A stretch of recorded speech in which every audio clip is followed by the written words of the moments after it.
ప్రభు అయిన యేసుక్రీస్తు నామంలో అందరికీ వందనాలు.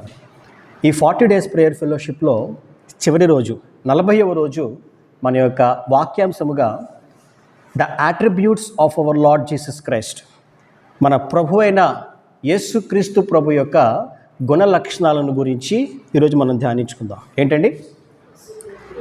మన రక్షకుడైన యేసుక్రీస్తు ప్రభు యొక్క గుణ లక్షణాలను గురించి మనం ధ్యానించుకుందాం. ఈరోజు మన యొక్క వాక్యాంశంలోకి వెళ్ళే ముందు గడిచినటువంటి దినాలు, లాస్ట్ 39 డేస్లో కూడా మరి ఎంతో మహిమార్థంగా, ఎంతో దేవునికి ప్రార్థన చేయడానికి, దేవుని యొక్క వాక్యాన్ని సిద్ధపరచడానికి, ప్రతిరోజు సిద్ధపరిచినటువంటి ఆ యొక్క వాక్యాన్ని తెలియచేయడానికి దేవుడు చూపినటువంటి మహాకృప, ప్రేమ, ఆదరణ బట్టి ముందుగా ఆయనకి నేను మహిమ చెల్లిస్తున్నానండి. హల్లెలూయా. మరి మా కోసం ప్రార్థన చేసిన ప్రతి ఒక్కరికి కూడా హృదయపూర్వకంగా నేను కృతజ్ఞతలు తెలియజేస్తున్నాను. హల్లెలూయా. మరి ఈరోజు మన యొక్క వాక్యాంశంలోకి వెళ్ళే ముందు జీసస్ లేదా యేసు అనే పేరు ఏ భాషకు సంబంధించిందో మనం చూద్దామండి.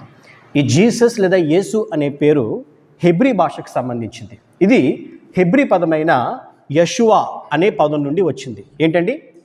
యెషువా, YESHUA, యెషువా అనే పదం నుండి వచ్చిందండి. సో ఈ యెషువా అనే పదం నుండి జీసస్ అనే పదం వరకు, లేదా జీసస్ అనేటువంటి పేరు వరకు ఇది ఏ రకంగా వచ్చిందో మనం చూద్దాం. ఎందుకంటే పరిశుద్ధ గ్రంథం అనేక సార్లు ట్రాన్స్లేట్ చేయబడిందండి. మొదట హెబ్రీ, ఆ హెబ్రీ భాష నుండి గ్రీక్ భాషలోనికి, ఆ గ్రీక్ భాష నుండి మరలా లాటిన్ భాషలోనికి, అలా రకరకాలుగా మల్టిపుల్ ట్రాన్స్లేషన్స్ అనేవి జరిగాయి. మరి యెషువా అనేటువంటి పేరు జీసస్ అనేటువంటి పేరుగా ఏ రకంగా వచ్చిందో మనం చూద్దాం. ముందుగా యేసు ప్రభు నివసించినటువంటి కాలంలో, అంటే సుమారు 2000 సంవత్సరాల క్రితం యేసు ప్రభు జీవించినటువంటి కాలంలో అప్పుడు వాడుకలో ఉన్న భాష అరామిక్ భాష అండి. అరామిక్ భాషలోనే ఎక్కువ శాతం ప్రజలు మాట్లాడుతూ ఉండేవారు. సో ఈ హెబ్రీ పదమైనటువంటి యెషువాని అరామిక్ పదంలో యెషు అని పిలిచేవారండి. ముందుగా ఈ యెషువా అనేది యెషుగా మారింది. అంటే ఫ్రమ్ హిబ్రూ టు అరామిక్ పదం ఆ రకంగా మారిందనమాట. సో ఆ తర్వాత ఏమైందంటే ఈ యొక్క హెబ్రీ లేదా అరామిక్ భాషలో ఉన్నటువంటి యొక్క గ్రంథం అంతా కూడా గ్రీక్ భాషలోనికి ట్రాన్స్లేట్ చేయబడిందండి. సో ఈ యొక్క యెషు అనేటువంటి పదం లెసెస్, అంటే LESOUS, లెసెస్ అనేటువంటి పదంలోనికి మారిందనమాట. ఇది మొదటి ట్రాన్స్లేషనల్ చేంజ్. రెండవదిగా సెకండ్ ట్రాన్స్లేషనల్ చేంజ్. మూడవదిగా మనం చూస్తే గ్రీక్ భాష నుండి లాటిన్ భాషలోనికి ఈ యొక్క గ్రంథాన్ని ట్రాన్స్లేట్ చేశారు. లాటిన్ భాష అంటే ఏ ఎంపైర్ అండి? ఏ ఎంపైర్ సంబంధించింది? Roman empire. ఆ యొక్క రోమన్ సామ్రాజ్యం, ఆ యొక్క రోమా సామ్రాజ్యంలో ఎక్కువగా లాటిన్ భాషతో వాళ్ళు మాట్లాడుతూ ఉండేవారు. సో ఈ యొక్క లెసియస్ అనేటువంటి పేరు లెసస్ అనేటువంటి పేరుగా మారింది. ఏంటండి? LESUS. సో మొదట ఏంటండి? మొదటి యెషువా, హెబ్రీ నుండి అరామిక్ యెషు. ఈ అరామిక్ పదమైనటువంటి యెషు గ్రీక్ భాషలోనికి మార్చినప్పుడు లెసియస్. ఈ యొక్క గ్రీక్ పదమైనటువంటి లెసియస్ నుండి లాటిన్ పదమైనటువంటి లెసస్. సో ఈ లాటిన్ పదమైనటువంటి లెసస్ నుండి ఆ తర్వాత ఇంగ్లీష్లోనికి ట్రాన్స్లేట్ చేయబడింది. సో అప్పుడు జీసస్గా ఈ యొక్క పేరు వచ్చిందండి. మనం ఆరాధిస్తున్నటువంటి మన ప్రభు, మన రక్షకుడైన యేసుక్రీస్తు ప్రభు యొక్క పేరుకి ఇంత చరిత్ర ఉంది. హల్లెలూయా. ఏమండి? నెక్స్ట్ ఈ జీసస్ అనేటువంటి పేరు యొక్క అర్థం ఏమిటి, దీని యొక్క మీనింగ్ ఏమిటి అని అంటే, గాడ్ సేవ్స్ లేదా గాడ్ ఈజ్ సాల్వేషన్, అంటే యెహోవాయే రక్షణ లేదా రక్షకుడు అనేటువంటి అర్థాన్ని ఇస్తుందండి. మత్తయి సువార్త 1వ అధ్యాయము 21వ వాక్యం మనం చదువుకున్నట్లయితే, మత్తయి సువార్త 1వ అధ్యాయము 21వ వచనమండి. ఆమె యొక్క కుమారుణ్ణి కనును తన ప్రజలను వారి పాపముల నుండి ఆయనే రక్షించును గనుక ఆయనకి యేసు అను పేరు పెట్టుదు అనెను. యేసు అనేటువంటి పేరుకి అర్థము రక్షకుడు. ఏమండి? You shall call him name Jesus for he will save his people from their sins. So ఈ విధంగా యేసు అనేటువంటి పదానికి రక్షకుడు లేదా గాడ్ ఈజ్ సాల్వేషన్ అనేటువంటి అర్థం వస్తుంది. ఏమండి, నేనంటాను యేసుక్రీస్తు ప్రభు ఆయన యొక్క పుట్టుక ద్వారా లేదా ఆయన యొక్క జననంతో ఆయన కాలాన్ని రెండుగా ఆయన సెపరేట్ చేసాడండి. ఆయన ఆ యొక్క కాలాన్ని లేదా చరిత్రను ఆయన రెండుగా సెపరేట్ చేసాడు. మీరు ఏ హిస్టరీ బుక్ అయినా మీరు తీసుకోండి, అది ఏ హిస్టరీ బుక్ అయినప్పటికీ కూడా, అది ఏ చరిత్ర పుస్తకం అయినప్పటికీ కూడా అందులో ఖచ్చితంగా రెండు పదాలు ఉంటాయి. అయితే క్రీస్తు పూర్వం ఉంటుంది లేదా క్రీస్తు శకం ఉంటుంది. క్రీస్తు పూర్వాన్ని ఇంగ్లీష్లో బీసీ అన్నారండి. అంటే ఏంటండి? Before Christ. క్రీస్తు శకమును ఏడి అన్నారు. ఏడి అంటే ఆఫ్టర్ డెత్ కాదు. చాలామంది ఆఫ్టర్ డెత్ అనుకుంటారు. ఆఫ్టర్ డెత్ కాదండి, యాన్నో డొమిని. ఏడి అనంటే యాన్నో డొమిని. ఇది ఒక లాటిన్ ఫేజ్ అనమాట. This is a Latin phrase. దాని యొక్క అర్థం ఏంటంటే in the year of our lord అని అర్థం అనమాట. సో ఈ విధంగా యేసుక్రీస్తు ప్రభు యొక్క జననము చరిత్రను లేదా కాలాన్ని రెండుగా మార్చేసింది. ఒకటి క్రీస్తు పూర్వము, రెండవది క్రీస్తు శకము. ఈరోజైతే మనం యేసుక్రీస్తు ప్రభులో మనం గమనించగలిగే లక్షణాలు మనం ధ్యానించుకుందాం. ఏమండి, యేసు ప్రభులో ఆ యొక్క యాట్రిబ్యూట్స్, ఆ యొక్క గుణ లక్షణాలు మనం చూస్తే ఎన్నో అద్భుతమైన లక్షణాలు ఉన్నాయండి. అది ఒకటి రెండు కాదు, అనేకమైన లక్షణాలు ఉన్నాయి. అందులో నుంచి ఈరోజు ప్రాముఖ్యంగా మనం 3 యాట్రిబ్యూట్స్ మనం తీసుకుందాం. ఏంటండి? మన ప్రభు అయినటువంటి యేసుక్రీస్తు ప్రభులో నుండి 3 లక్షణాలు మనం ప్రాముఖ్యంగా తీసుకుని వాటిని ధ్యానించుకుందాం. ముందుగా యేసుక్రీస్తు ప్రభు దేవునికి లేదా తండ్రి చిత్తానికి ఆయన ఇచ్చినటువంటి విలువ అద్భుతమండి. నిజంగా యేసుక్రీస్తు ప్రభు తండ్రికి, ఆయన చిత్తానికి, ఆయన వాక్యానికి ఆయన ఎంతో విలువిచ్చాడు. Jesus honoured his father and fulfilled the father's will. ముందుగా యోహాను సువార్త 6వ అధ్యాయము 38వ వాక్యం మనం చదువుకున్నట్లయితే, యోహాను సువార్త 6వ అధ్యాయము 38వ వాక్యం అండి. నా ఇష్టము నెరవేర్చుకున్నటకు నేను రాలేదు, నన్ను పంపిన వాని చిత్తము నెరవేర్చుటకే పరలోకము నుండి దిగి వచ్చి తిని. ఏమండి, ఆయన ఈ భూమి మీదకి దిగి వచ్చిందే దేవుని చిత్తాన్ని జరిగించడం కోసం. ఆయన అంటున్నాడు, నేను నా ఇష్టాన్ని, నా చిత్తాన్ని నెరవేర్చుకోవడం కోసం నేను రాలేదు, నేను తండ్రి చిత్తాన్ని నెరవేర్చడం కోసం వచ్చాను. ఇక్కడ వచ్చిన సందేహం అండి, ఆయన ఎక్కడి నుంచి వచ్చాడు? ఈ యొక్క యూదయ గలిలయకి ఆయన ఐగుప్తు నుండి వచ్చాడా, లేదా ఆసియా నుండి వచ్చాడా, ఆఫ్రికా నుండి వచ్చాడా అండి? నో. విడిచిపెట్టకూడని గొప్ప భాగ్యమని ఎంచక, ఏమండి, తండ్రి కుడి పార్శ్వము నుండి లేదా తండ్రి నుండి ఆయన ఈ భూమి మీదకి ఆయన నరావతారిగా వచ్చాడండి. హల్లెలూయా. ఏమండి, మరి ఆ పరలోకమందు దేవునితో ఉండేటువంటి ఆయన విడిచిపెట్టకూడని భాగ్యమని ఎంచక మన కొరకు, దేవుని చిత్తాన్ని నెరవేర్చుట కొరకు ఆయన ఈ భూమి మీదకి వచ్చాడు. మరొక వాక్యం మనం చదువుకున్నట్లయితే యోహాను సువార్త 4వ అధ్యాయము 34వ వాక్యం మనం చదువుకున్నట్లయితే, యేసు వారిని చూచి నన్ను పంపిన వాని చిత్తము నెరవేర్చుటయు ఆయన పని తుదముట్టించుటయో నాకు ఆహారమై ఉంది. ఆయన అంటున్నాడు, my food is to do the will of father.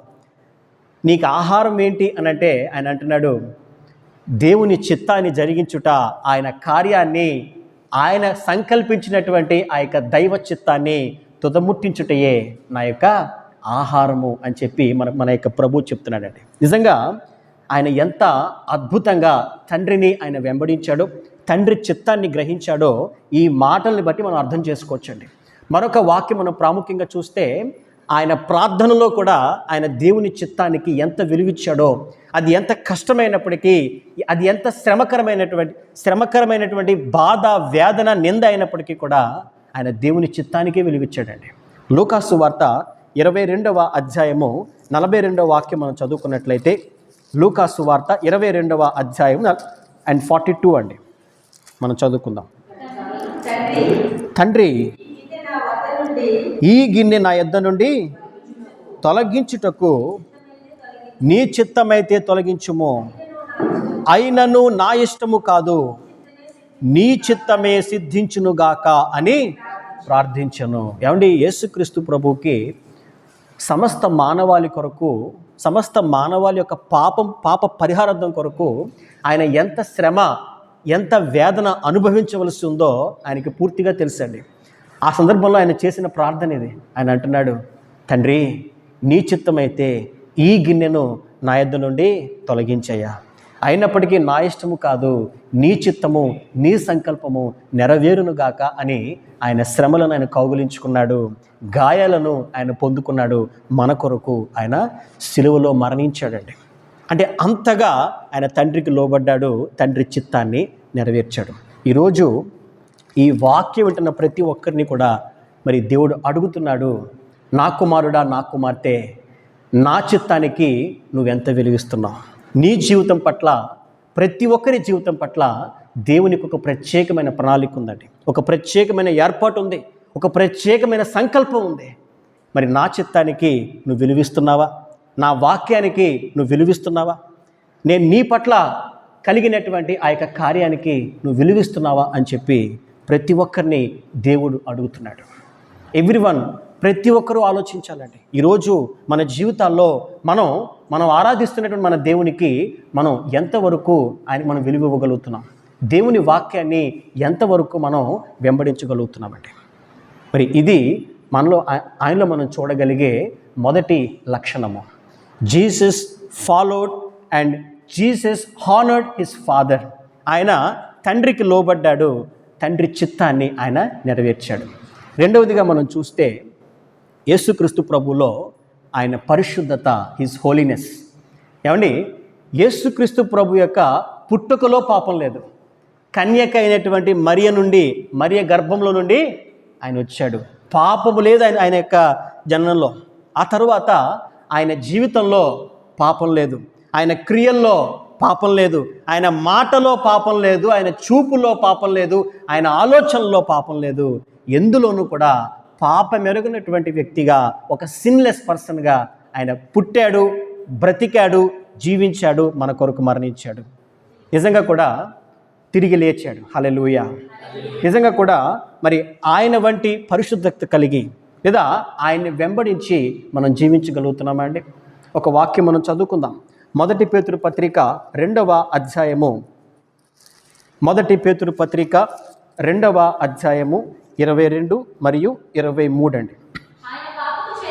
ఆయన పాపము చేయలేదు, ఆయన నోటను ఏ కపటమును కనబడలేదు, ఆయన దూషింపబడియో బదులు దూషింపలేదు, ఆయన శ్రమ పెట్టబడియో బెదిరింపక న్యాయముగా తీర్పు తీర్చు దేవునికి తన్ను తాను అప్పగించుకొనెను. దేవునికి మహిమ కలుగును గాక. నిజంగా ఏమండి, అలాంటి పాపం ఎరుగనటువంటి క్రీస్తును మనం ఆరాధిస్తున్నామండి. మన యేసయ్యను, పాపం లేనటువంటి ప్రభువుని మనం ఆరాధిస్తున్నాం. అలాంటి మనము ఏ రకంగా జీవించాలంటారు? మరి ఆయన్ను పోలి అదే పరిశుద్ధత, అదే పవిత్రత, అదే హోలీనెస్తో నిజంగా మనం జీవించగలుగుతున్నామా అని ప్రతి ఒక్కరూ ఆలోచించాలండి. హెబ్రీ పత్రిక 7వ అధ్యాయము 26వ వాక్యం కూడా మనం చదువుకున్నట్లయితే, హెబ్రీ పత్రిక 7వ అధ్యాయము 26వ వచనమండి. పవిత్రుడును నిర్దోషియు నిష్కల్మషుడును పాపులలో చేరక ప్రత్యేకముగా ఉన్నవాడును ఆకాశ మండలము కంటే మిక్కిలి హెచ్చైన వాడునైనా ఇట్టి ప్రధాన యాజకుడు మనకు సరిపోయినవాడు లేదా తగినవాడు. దేవునికి మహిమ కలుగునుగాక. మరి అలాంటి నిర్దోషి అయిన, పవిత్రుడైన, నిష్కల్మషుడైన, ఏమండి, మరి అలాంటి యేసయ్యను మనం ఆరాధిస్తున్నాం. ఇవన్నీ కూడా ఆయనలో మనం చూడగలిగే లక్షణాలండి. ఇవన్నీ కూడా మనము కూడా ఆయన వలె ఒక నిర్దోషిలాగా, ఒక పవిత్రమైన వ్యక్తిగా, అంటే ఒక పవిత్రమైన జీవితాన్ని జీవించే వ్యక్తిగా, ఆ యొక్క న్యాయమైన వ్యక్తిగా జీవించాలని మన పట్ల కూడా దేవుడు ఆయన ఏర్పాటు, ఆయన చిత్తం కలిగి ఉన్నాడండి. నిజంగా ఈరోజు క్రీస్తుని వెంబడిస్తున్న మన జీవితాల్లో ఆ పవిత్రత ఉందా, ఆ హోలీనెస్ ఉందా అని చెప్పి ప్రతి ఒక్కరూ ఆలోచించాలి. ఇది ఆయన నుండి మనం నేర్చుకోగలిగే లేదా గమనించగలిగే రెండవ ప్రాముఖ్యమైన లక్షణం ఏంటంటే అది హోలీనెస్, పరిశుద్ధత. మరి మూడవదిగా మనం చూడగలిగితే మనం ఆరాధిస్తున్నటువంటి మన యేసేలో హిజ్ లవ్ అండ్ హ్యూమిలిటీ, ఆయనలో మనం చూడగలిగేది ఆ యొక్క ప్రేమ మరియు హ్యూమిలిటీ, దీనత్వము. ఏమండి, ఆయన ప్రేమ ఎంత గొప్పదంటే, ఆయన ప్రేమ ఎంత విలువైంది, ఎంత ఆ యొక్క పవిత్రమైందంటే, ఇంకా మనం పాపములో ఉండగానే, మనం పాపాత్ములుగా ఉండగానే క్రీస్తు మన కొరకు చనిపోయినని వాక్యంలో రాయబడిందండి. రోమాపత్రిక 5వ అధ్యాయము 8వ వాక్యం మనం చదువుకున్నట్లయితే, రోమాపత్రిక 5వ అధ్యాయము 8వ వాక్యం మనం చదువుకుందామండి.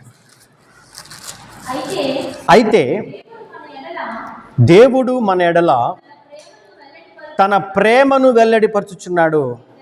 ఎట్లనగా మనమింకను పాపులమై ఉండగానే క్రీస్తు మన కొరకు చనిపోయెను. మనం ఇంకా ఆ యొక్క పాపపు స్థితిలో ఉండగానే, మనం ఇంకను పాపాత్ములముగా ఉండగానే క్రీస్తు మన పాపముల నిమిత్తం ఆయన చనిపోయాడండి. ఎందుకు చనిపోయాడంటే ఆయన మనల్ని ప్రేమిస్తున్నాడు కాబట్టి, మనల్ని ప్రేమించి మనల్ని రక్షించాలని కోరుకుంటున్నాడు కాబట్టి ఆయన మన కొరకు చనిపోయినట్టుగా వాక్యంలో రాయబడింది. మరొక వాక్యం మనం చదువుకున్నట్లయితే యోహాను సువార్త 13వ అధ్యాయము 1వ వచనమండి.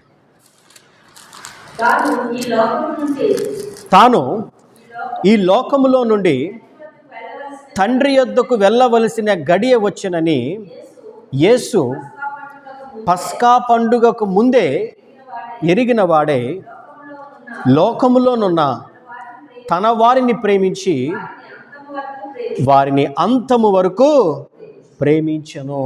ఇక్కడ ఫుట్ నోట్లో మనం చూస్తే సంపూర్ణముగా ప్రేమించనని ఉందండి. మన యేసయ్య ప్రేమ సంపూర్ణమైనది. అది ఎలాంటి మచ్చలేనిది అగాపే ప్రేమ అండి. అలాంటి ఒక సంపూర్ణమైనటువంటి ప్రేమతో, నిష్కల్మషమైనటువంటి ప్రేమతో మన యేసయ్య మనల్ని ప్రేమిస్తున్నాడు. నిజంగా మరి యేసు ప్రభువుని ప్రార్థిస్తున్న, ఆరాధిస్తున్న మనలో నిజంగా ఆ ప్రేమ ఉందంటారా? దేవుని ప్రేమను కలిగి మనం మనల్ని మాత్రం ప్రేమించుకోవడం కాదు కానీ మన పొరుగు వారిని మనం ప్రేమించగలుగుతున్నామా? ఏమండి, మరి ఈ లోకములో ఉన్న వారిని, మరి విశ్వాసులు కాని వారిని అందరినీ మనం సమానంగా చూడగలుగుతున్నామా? అందరి మేలును, అందరి శ్రేయస్సును మనం కోరగలుగుతున్నామా? ఏమండి, ఈ విషయాలన్నీ కూడా నేను సొంతంగా చెప్పట్లేదు కానీ యేసుక్రీస్తు ప్రభువులో మరి ఉన్నటువంటి ఆ యొక్క లక్షణాలుగా మనం చూడొచ్చండి. ఈరోజు యేసు ప్రభువుని మనం ప్రభువా ప్రభువా ప్రభువా అని చెప్పి ఒక 1000 సార్లు 1,00,000 సార్లు ప్రార్థన చేస్తే మనం పరలోకాన్ని చేరలేము.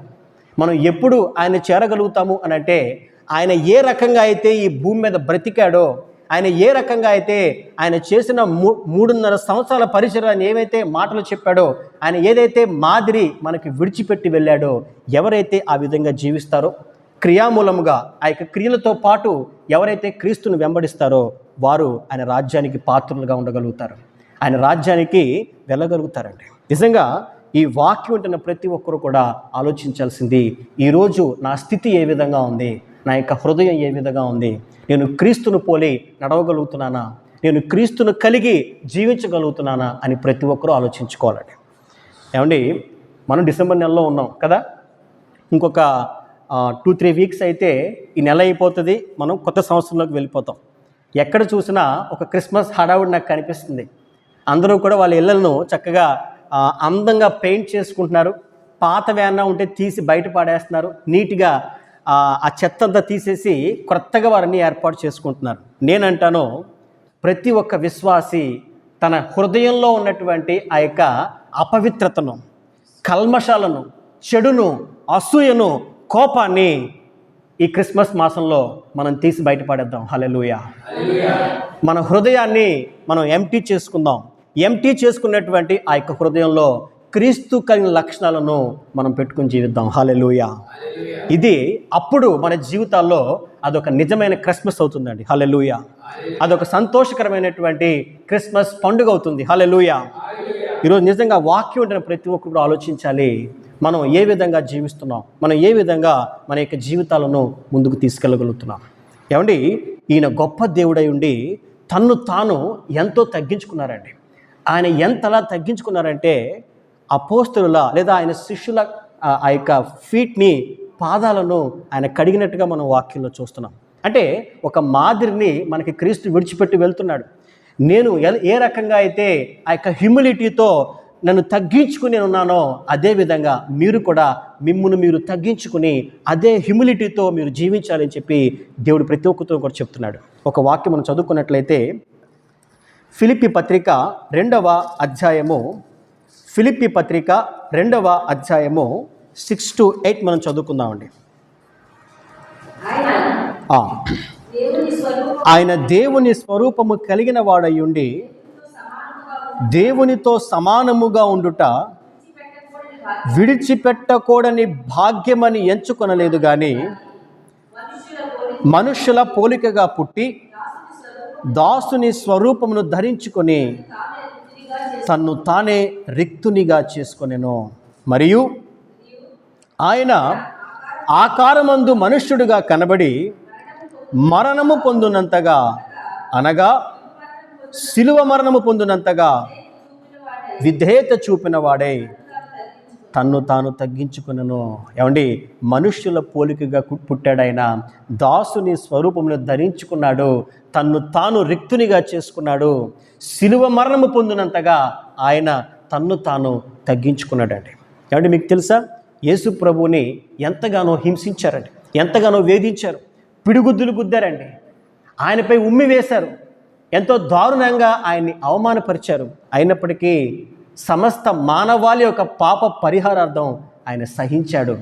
మన కొరకు మన యొక్క పాపము పోవులాగన, మనమందరము ఆయన రాజ్యంలోకి చేరులాగన ఆయన తగ్గించుకున్నాడు, మన కొరకు సహించాడండి. ఈరోజు ఈ వాక్యం ప్రతి ఒక్కరూ ఆలోచించాలి. అలాంటి సహనము, అలాంటి నిరీక్షణ, అలాంటి హ్యూమిలిటీ నిజంగా మన జీవితంలో ఉందా? నిజంగా ఒకవేళ లేకపోతే ఇదే అనుకూల సమయము. ప్రతి ఒక్కరితోనూ దేవుడు మాట్లాడుతున్నాడు. ఈ క్రిస్మస్కి మరి మునుపటి వల్లే కాదు, మరింత చేరువుగా మనం క్రీస్తు యొద్దకు మనం వెళ్దాం. మనల్ని మనం దేవునికి అప్పగించుకుందాం. దేవుని కొరకు నమ్మకమైన సాక్షులుగా మనం జీవిద్దాం. దేవుని మహిమార్థం మనం ముందుకెళ్దాం. దేవుడు తన పరిశుద్ధ వాక్కును దీవించి ఆశీర్వదించునుగాక. ప్రార్థన చేసుకుందామండి.